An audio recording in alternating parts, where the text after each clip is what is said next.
take two. Hey ho, Lydia Dubra here, aka the Hoe Mentor, and I mentor hoes. That's right, hoes. Bet you weren't expecting that. I have a new microphone, so I don't know what it's gonna sound like, but I do know I already recorded this video the first time, and I didn't record at all. I had the wrong things plugged in.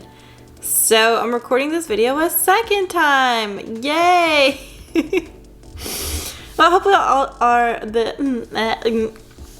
I will articulate better this time. I want to talk about the reason why I'll never see a client again.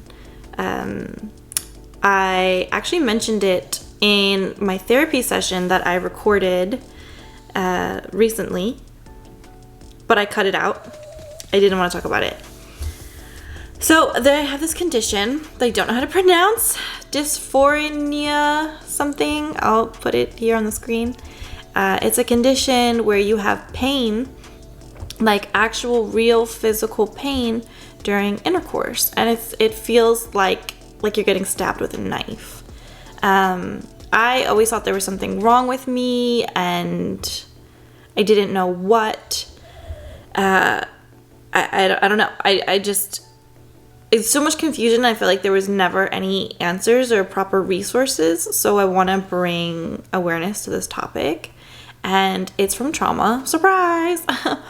And when I don't want to be with someone, my body will physically reject them, and they will turn even the smallest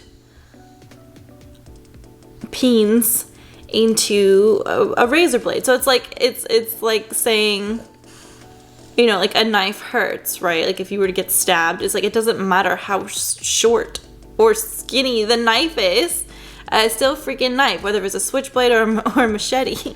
So like, let's get on the same page with that. I've always had this, even like with my own partners, like towards the end of relationships, like I would start feeling the pain during intimacy as I would like emotionally detach from them. And in the beginning of my career in the adult industry, I didn't have it because I was so excited, and like I really did want to be intimate with every person I was intimate with, like on camera, off camera, transactional or not, whatever it may have been. Like I was just living for it. But towards the end of my career, the pain was unbearable because I didn't want to do it anymore. I can't even get pelvic exams without it happening to me. Anything inserted in me by like a person, like obviously like an object is fine. If I'm doing it myself, like a tampon, I can deal with that. But like a physician, it will happen, and I cry during all gynecological exams, all of them, even if it's a female doctor. It doesn't matter. I will cry in pain and in shame and embarrassment. So funny, right? Like, it's not funny, but the irony of it, considering me, who I am, how I've put my entire life and body out there, like in every capacity, can't handle a gynecological exam because I have this condition. And I was reading a medical journal. Harvard actually posted an article about it. Well, medical journal entry, I suppose. And it wasn't even freaking helpful. It's talking about like the reason for some of this pain. Well, yes, it could be emotional, but it's more likely about female hormonal changes and lack of lubrication, and maybe muscles that are not like in good shape. And I'm like, okay, maybe for a person who has not experienced extreme trauma, maybe they just need a little punch more estrogen or something. But it just, if I didn't already know what it was and what caused it, I would feel even more isolated, that not even Harvard could possibly understand what's wrong with me. And then it even did say, like, if it is emotional, like, go get some counseling. Not like it doesn't there's just not enough awareness and treatment options for this condition, and probably a lot of it has to do with people not wanting to talk about it, people being ashamed and embarrassed, especially if there is trauma. Like I said, I can't even sit through a gynecological exam, so the last thing I want to say is, hi, it feels like you're sticking a knife in me, even though I know it's a speculum, even though I know it's your gloved finger. We just want to get it over with, and you don't want to talk about it, so I'm talking about it now. I literally have no desire to overcome this because I have no plans on ever being intimate with anyone that I don't want to be intimate with again. It's why I only shoot scenes with the one person I want to shoot with. Maybe there's like one or two other people I would shoot with if it came up.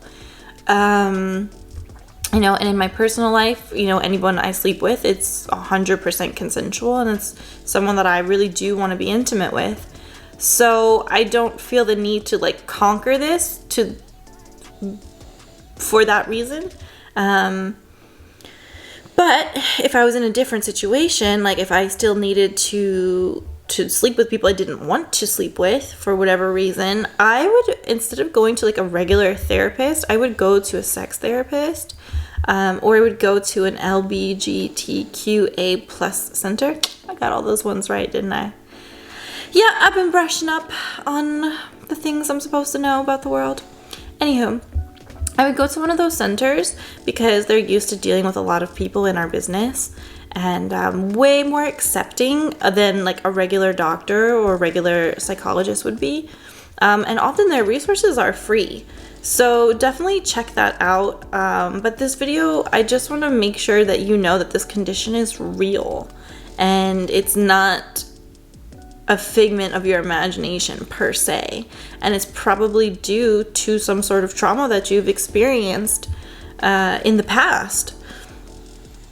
When I found out this existed, I felt so relieved knowing like it has a name and it's real and it's not just me, because it's like, try explaining that to someone, like, yeah, every time I'm intimate with someone I feel like I'm getting stabbed to death. Like, who wants to admit that? Who wants to talk about it, especially if you don't know what it's called and you don't even know if it's real or not? So just for me, knowing that existed, it felt very, like, it was just step one, in knowing and feeling less shame about my body. And then it made perfect sense. It's so crazy how the mind is so willing to do anything to protect you, even if it is by hurting you. That's tough love from your vag. So yeah, I'm really curious if you've experienced this, or if you know anyone who's experienced this, if they got treatment for it. Where do you go from here? Because I don't have the experience of how I cured it. How I cured it was I stopped doing what I didn't want to do anymore. And I enjoy intimacy and sex like as much as a person possibly could when it's consensual, right? So, yep. That's what I said. So yeah, I'm really curious to learn about other people's experiences, and don't worry if you're not in the adult industry. A lot of times people are like, so like, I'm not a hoe, but like I can definitely relate. And I'm like, that's great, that's awesome, like I want you to be here too. Just because I focus on the people in my industry because they're marginalized doesn't mean that I don't want people who are not in the industry paying attention and learning and growing. Like, it's for everybody. Just especially hoes. So please, like, if you're not in the business, like, don't feel like you're not allowed to participate, because you absolutely 100% are. I want you here. So yeah, just please share.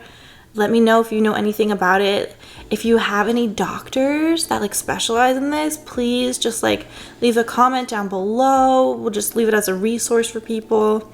It's definitely something that people are not talking about, and we totally should. So,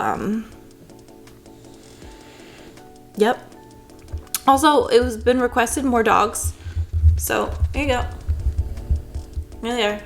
They're always within an earshot, so I'm sure you can hear them snoring. Possibly even better with this new microphone. If you want to know the mic, It's this. I got it off Amazon. Surprise, I get everything off Amazon. It's this. It's just a little cutie. I don't remember how much it was. But it also plugs into your smartphone, which is cool. And it came with like a little fuzzy. No, it doesn't stop picture. It came with this like little fuzzy thing for the wind, so you can take it outside too. So we'll see. This is the first video with it. I have like I have another professional mic, but it's like I never use it. So I thought this would be better. Also, if you're not subscribed to my channel, do it. If you like videos like this, maybe not like this, but I focus a lot on mentoring hoes, if you didn't already know that, beauty stuff, general entertainment. I like to share about my life, my lifestyle, a little bit of comedy I'm branching out into here and there. Yeah, and I feel like this is truly original content. So subscribe if you like original content. And I will become a very famous YouTuber. We all know this. I feel like most people are surprised that it hasn't happened yet. But maybe because they're not subscribed and telling everyone they know. That's how it works. People need to know about it. People need to participate. Okay. Anyway, so I always love like having that. I was into this before other people were into it, clout. So if you subscribe now, well, it's still 2019, we only have a couple months left, you'll be able to forever say that. Like, I've been subscribed to the Home Mentor since 2019, okay? Don't tell me. I know all about it. And people will be like, whoa, very cool. So it's just a free thing you can do now to be cool later. And even cool now. Okay, I'm gonna go. I love you, bye.